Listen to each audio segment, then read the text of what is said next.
After they passed away, my French great-grandparents left their memories behind, condensed into a large cardboard box and stored in the attic. This treasure trove contained a lifetime's worth of ephemera, photographs, letters, postcards, an amalgamation of stories steeped in happiness, innocence, but also times of war, uncertainty, and despair. 2 generations on, I've become the unwitting guardian of these memories, a historian and collector of a fragmented past, full of chronological holes and devoid of order. I'm now attempting to make sense of it all and trying to create order, sifting and reorganizing memories that are not mine. I decipher and delve into past emotions and experiences lived and recorded before my birth, some nearly a century ago. This box of pictures and written words may seem to an outsider like anodyne snippets in time, just scores of ordinary human moments with no discernible beginning or end. But as I fashion as best I can a web-like interconnected structure from these fragmented memories, my family past suddenly becomes personal, extraordinary, and emotionally transformative. For Jean Cocteau, memory is by its very nature fragmented and perpetually deteriorating. Nothing but an endless stacking of present moments. Recall is inexact, and not whole as names, people, and actions are damaged under its bric-a-brac. Remembering is often a futile and exhausting pursuit, as one strives only to find nothing and that so much has been erased.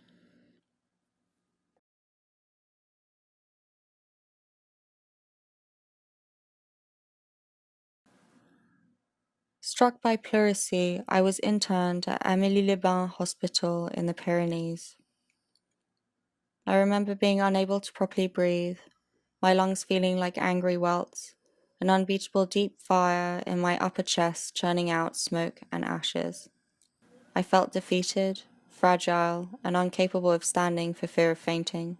I was sealed off from the world. My only solicitations from life outside would be from the nurses that came religiously every 3 hours, the smell of fresh-cut grass or cigarette smoke lingering long after they were gone. Pétain had signed the armistice with Germany. It was 1940. Jacques was imprisoned in Stalag. I remember that the silence was near absolute in my sealed white room. The daylight would filter through the tulle curtains and project onto the cool tiled floor. The rays would travel, making a slow arc from the small table in the far corner, over my crisp bed sheets, and to the headboard, where it went then from white to yellow to orange, and disappeared from sight. Mon trésor, la vie est longue et ennuyeuse sans nouvelles de toi. Notre situation est bonne et le restera certainement tant que nous resterons ici. Les dames de la Croix-Rouge s'occupent de nous et font tout leur possible. Mes soucis sont uniquement de ne pas savoir exactement si tu es toujours à Amélie, quand je te reverrai et comment est ta santé. Je t'aime, mon petit amour, et ne vis que pour toi. Jacques. Mon trésor chéri, j'attends avec impatience des nouvelles plus récentes de toi. Dis-moi combien de fois tu es autorisé à m'écrire par mois et parle-moi beaucoup de toi. Je voudrais que tu vois comme j'ai repris ma bonne mine d'autrefois. Il ne me reste plus aucune trace de cette maladie. Je t'aime énormément et t'envoie toute une tendresse. Aide. Jacques was arrested at 1:15 at Rue de la Convention. I remember it being a scorching hot day. It was August. The wave of heat was unbearable. The glaring sun, coupled with the tense streets and myriad of arrests of our fellow resistance fighters, made it impossible to stay stagnant. Peu de temps après, je fus introduit de nouveau dans une salle de bain où Olga était passée de nouveau à la baignoire. Elle avait avoué sous la torture être ma maîtresse et me connaître parfaitement bien. La baignoire, c'est le principe, on immerge la personne jusqu'à ce qu'elle ne puisse plus respirer, c'est ça. Bon. Cet interrogatoire fut interrompu par de sonores claquements de talons et des Heil Hitler, et un jeune homme entra dans la pièce où je me trouvais.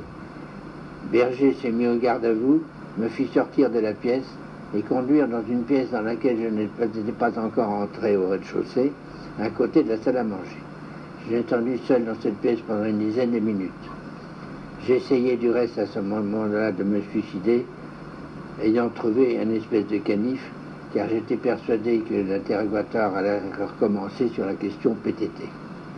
Je ne savais pas jusqu'à quel point je serais obligé de parler, mais il fallait en aucun doute que j'aurais été obligé d'avouer.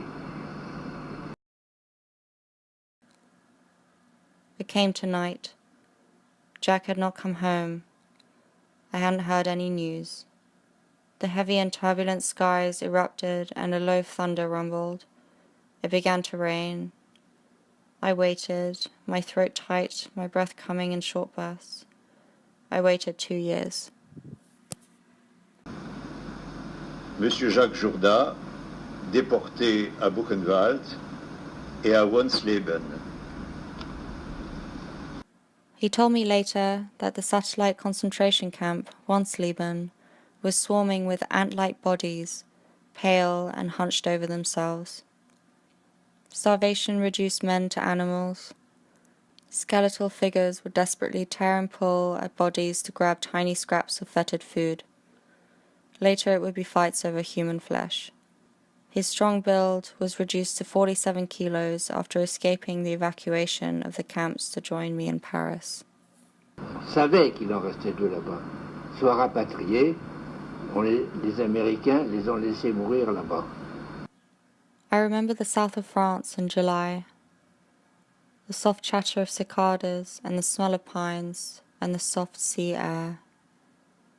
We would go to Gassy and would walk along the harbour walls, admiring the little painted boats and the large mullet undulating on the surface in search for food. I remember lying in the shade of a tall pine tree there. I was smoking. I could feel the tiny needles pricking my skin as I relaxed into the earth, its surface heated by the sun's relentless blaze and glare. I felt the tree's roots underneath me. They were strong and spread out like long fingers digging into the soil. I remember thinking that even those strong roots and trunk, immune to harsh weather and able to morph between seasons, had the capacity to break and crumble. Il faut se dire que cette période de fascistes, qu'elle soit de droite ou de gauche, est une honte pour l'humanité. Merci, monsieur. I remember my wedding day. I was 18. I had a long dress with a V-neck bodice that cascaded around me like a waterfall. We had gotten up from the dinner table to take a photograph. Jacques had leaned over towards me and had placed his hand upon my waist. I remember being calm and reassured, basking in innocence and rejoicing in the prospect of a long life ahead together. I had this memory in my mind when I was without Jacques. There was an idea of peace after the darkest period of our lives.